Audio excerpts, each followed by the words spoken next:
널지구쇼 오늘의 핫쌈 첫 번째 실루엣부터 공개하면 곽상도 의원 재호환 이야기인데 5천만 원 수수 정황과 관련된 검찰의 수사가 있을 예정입니다. 어제 곽상도 의원 재소환됐죠. 2016년 4월 20대 총선 당선 직후 남욱 변호사로부터 5천만 원을 받은 정황을 검찰이 포착했다. 정치자금법 위반 여부에 대해서 조사. 남욱 변호사 2015년 수원지검 수사받을 당시 변론 도와준 대가다. 라고 검찰에 진술을 했다라는 내용도 보도가 되고 있습니다. 곽상도 의원의 반론도 소개가 되고 있는데 총선 전 2016년 3월 남욱 구속된 사건에 일해주고 받은 변호사 비용이다.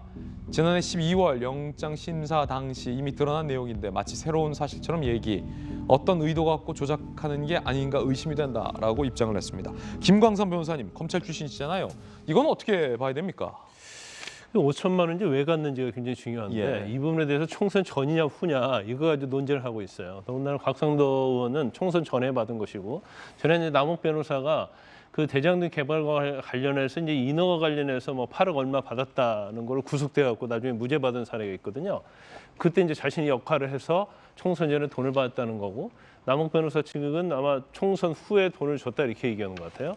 총선 후에 돈을 줬고 변호사비에 상관이 없다고 하면 정치자금법 위반이 되는 거고요. 저는 이제 변호사 비용과 관련해서 받았다고 한다면 그건 뭐 당연히 받을 수는 있겠죠. 그래서 약간 그 시간적으로 보면 지금 언론 보도만 가지고는 판단하기는 어려워요. 그런데 어떻든 간에 곽상도 의원이 남욱 변호사의 어떤 재판에서 역할을 했느냐 하지 않았느냐 이게 굉장히 좀 중요할 것 같고. 아니 근데 궁금한 게 아들 퇴직금 50억 의혹이 사실상 국민적인 관심사인데 검찰은 지금 이 뭐 5천만 원권 얘기하고 50억은 뭐 조사하고는 있습니까?